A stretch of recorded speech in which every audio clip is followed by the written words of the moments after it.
I'll have to now invite somebody who is not really from the, he's from a faith background, but he's not going to speak from the faith background, as it were.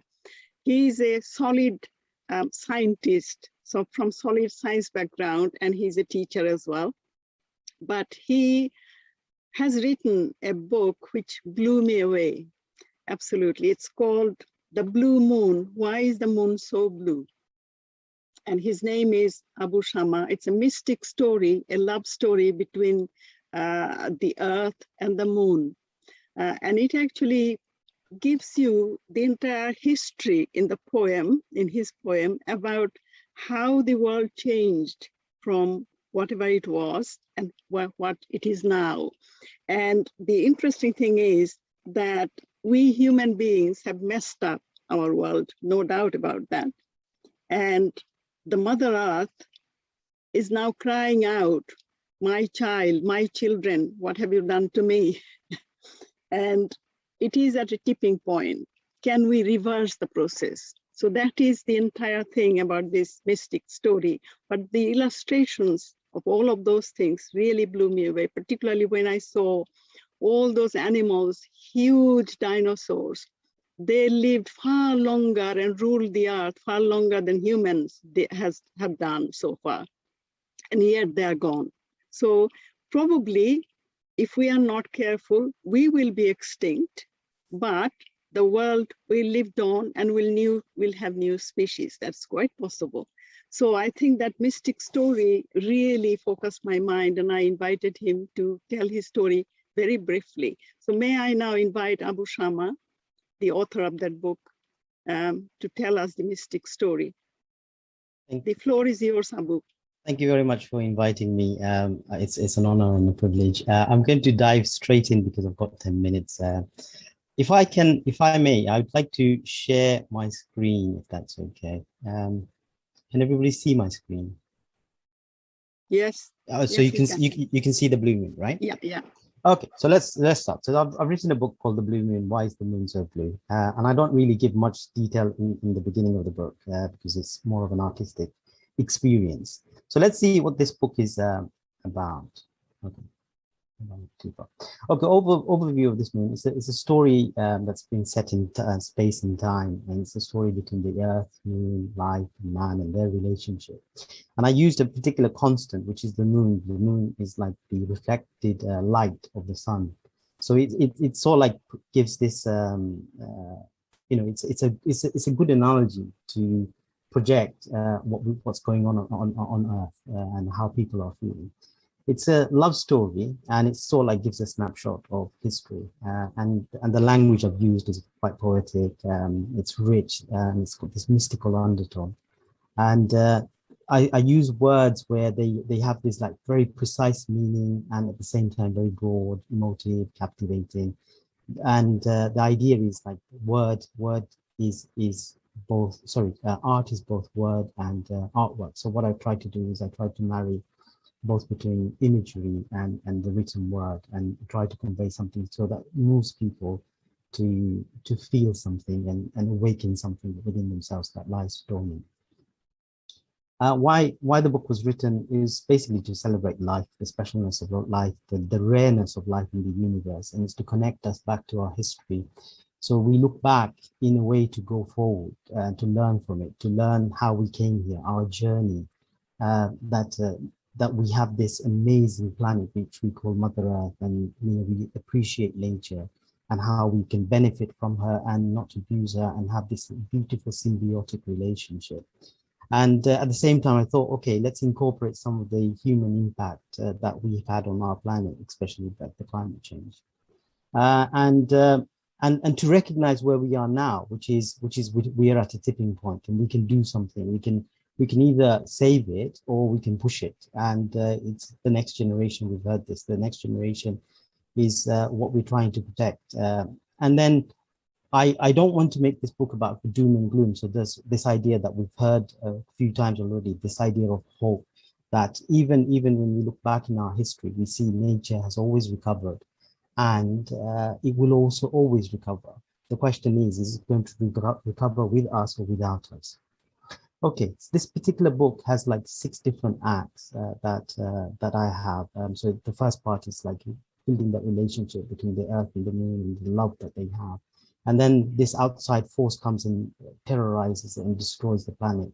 And then the aftermath, and then and the shock and the turbulence that goes through. And then it recovers and gives birth to a new entity, but that entity starts off loving, and then there's this kind of like slave master relationship, and then the voices of concern rises, and that's like the moon here. And the last thing is this idea of return and hope, and going back basically to where we are, because this innate quality of recognizing what is good and promoting what is good. Okay, so the book is written in a number of layers, and you can read it in different layers. There's around 6 layers I've written the book in, but I'm not going to go into this. I'm going to go straight into the book, if that's okay. And I'm going to do a selective reading of different parts, try to convey here and there. And it's quite difficult because there's around 60 pages, 60 or 70 pages, and it's it's difficult to pick out the pages that I could share. So what I'm going to do is the first part, I'm going to share about the formation of the earth and the moon and how that love blossoms. So here we have this idea that we're a people who love telling stories. And I use the speech mark at the front to say that we're all telling stories. So it starts off like this: a million lifetimes ago, two celestial bodies encountered fate's arrow. A chance meeting brought them together, a momentary embrace, and then separation soon after. And here you see I've actually talked about 2 different conflicts that's happening between science, the story of science, and the story of fate, which is kind of that religious thing. And there's this kind of like conflict that could happen, but something beautiful happens as a result of it. So we can see conflicts as a way of actually bringing about new ways of thinking. And every time you encounter something new gives way, and you have this lasting token. So as they untangled and parted ways, each left behind a token and lasting age. So this is how the earth and the moon came to be. And as they all both go in their separate ways, you have the earth rejoicing and celebrating that little moment that they had, because it's going to become something amazing. And the moon, which becomes barren, lamented that parting, because this is the time that it actually had this kind of connection with something other than itself. So it pines for reunion. And so that sort of like explains why the moon might be blue, but we'll see. And then what happens is the earth then undergoes this amazing transformation, this metamorphosis into something that's going to be stunning. But in that process, metamorphosis is change is difficult, and it's turbulent, and it's troublesome. So you have these volcanoes erupting, sky rumbling, earthquakes, and then you have land storing here, gases and meteorites and ice, and it's just a blazing inferno. And so that concerns him, and he sees this everywhere. So moon beheld earth with fondness and concern. Wherever he looked, incredible metamorphoses transpired at every turn. And then we go through it, and with time, what happens is he sees this amazing spectacle in front of his eyes. So moon's worry and concern gave way to happiness and joy. For earth staged the most incredible show for him to enjoy. So from that chaos comes this life, which emerges from the sea, and it takes a long time to come to that point. And then amidst the seas, life came to be in slow degrees. So it's taken a long time, a gradual process. And then the earth has this like breathing time where it oxidation happens, and it has oxygen, which is taken around 500 million years, sorry, it's 500 million years ago from now. So it's taken about 4 billion years to get to this stage. So life diversified, and new life emerged thick and fast, each more complex and more accomplished than the last. Plants sprouted in spring, birds sang in amongst the trees, insects appeared, and animals flourished on the land and the seas. Earth now enlivened with 1,000 splendid sounds. Layers of fragrance perfumed her from the sky to the ground. So if you think about it, we're the only entity, or this is the only planet that's got life, where there's texture, there's sense, there's these perfume, and it's making this is something spectacular. No other place in the universe that we know is like this. So it's making her to become beautiful. So what happens? Life draped her in a multitude of colors and the most beautiful gown, and transformed her as the jewel in the heavens crown. Earth looks stunning, shimmering like an exquisite pearl. Amazing what can arise from a cloud of dust and swirl. So from humble beginnings, we get this amazing planet. And often you'll hear the astronauts saying, when they look back on Earth, they see this and they fall in love and they really want to do something about it. The sky was adorned, beholding her sight. She filled moon's entire horizon with delight. Love blossomed in the cold emptiness of space. The center of his universe she became by love's grace. So he basically falls in love with her. And then there's this kind of like pull at his core, and which creates the tidal currents, and he becomes enslaved to her. What does this enslavement do?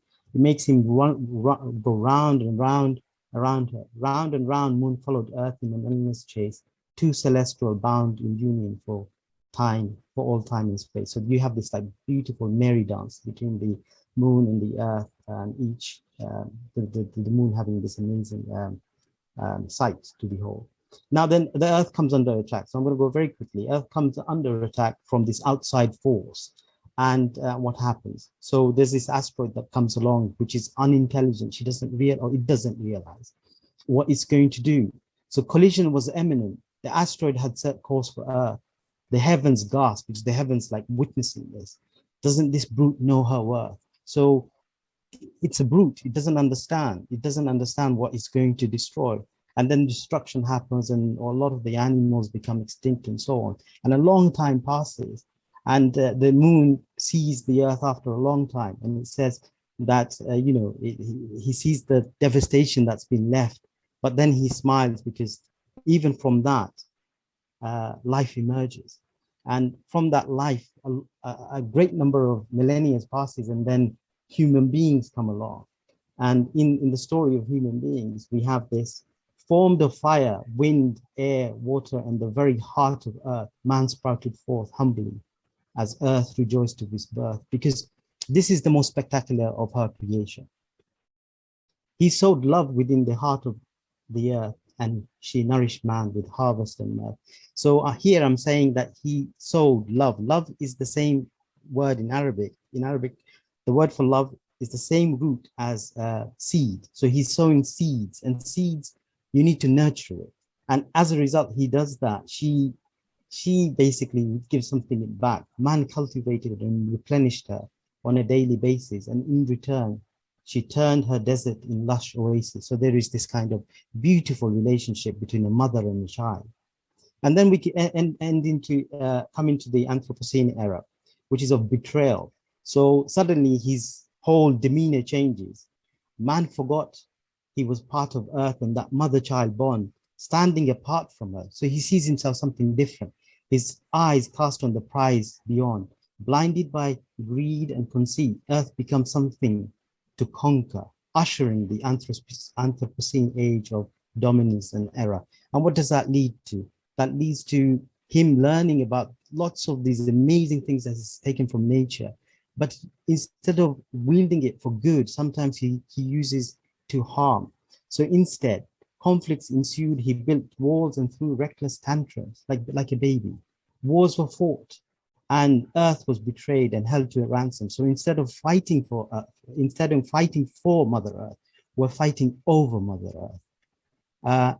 And then he bent and exploited the natural world to his every whim and will, needs, wants, and desires, click, click, empty baskets and voids to fill. So with this need of, like, this is what I want, and I must have it. He plundered the seas, and consumption grew like a wild disease, like an infectious disease. Just because somebody else has it, I need to have it. Man divided the earth and profiteered from her on an industrial scale. So the earth becomes this industry, and she becomes commodified into products open for trade, ready for sale. So every part of the earth has been broken up, and it's become a plaything in the hands of people opening up their business. So we have this imagery of this earth being broken and put into like a putty, and dissected and shipped off. And then we have this, we spoke about the trees and so on, and I'm not going to read this one because of time. And then we have this great realization. So the story, this is the last part, the story goes towards this great realization. There's this time for hope. So On the horizon, so we are the new asteroid. So we saw what the asteroid did, but we're the asteroid that actually has intelligence, so we could do something about it. On the horizon, a new existential threat eventually did appear. Earth was facing collapse as the human asteroid drew near. As man burnt brightly, Earth fell upon her knees. Softly she pleaded, "O child of mine, I am your mother, please." The great mother was silently crying. Earth was being dismantled and slowly dying. And again, this idea of words, dismantle, the earth has a mantle core, and it's been basically ripped apart. The very essence of her has been ripped apart. And then one winter's day, something changed, both remarkable and strange. The great mother retaliated. Right, it's time for change. So we have these natural disasters and these illnesses that come every now and then. It gives us an opportunity to reflect and draw lessons. I've got 2 more slides and I will be done. And then he goes into this lockdown. So like what we've experienced, man reflected deeply and saw the errors of his self-serving ways. Time to act and redress the wrongs of the old irresponsible days. Man had this great realization. It was welcomed and long overdue. Unsustainable practices cannot continue. It's time to begin anew. And we have this idea of the hope, the child that brings that hope. And then this is the last slide. In its place, hopefully this is the next generation. We will give this to the next generation so that they will take this forward. In its place, a new idea emerged. Man is not separate from earth. We are all one. The great mother breathed relief. Oh, my son. And then for the first time in a long, long while, Moon remembered again how to smile. So this idea that it's reflecting back us, like the wise person is reflecting back that particular voice. And that's pretty much it. So thank you for listening. Thank you so much, Abu Shama. This is really a fantastic story and fast forwarded so much, but still we enjoyed the essence of it. And I'm going to set up in the future a complete session just on storytelling. And I hope that Abu Shama will get a better chance to tell his story, which has blown me away, as I said. Thank you. Can I go back to now the proper screen? Right, okay, thank you very much. And it was fantastic. I'm now going to invite, because time is pressing on, I'm going to invite now Dr. Muhammad Al-Ramahi,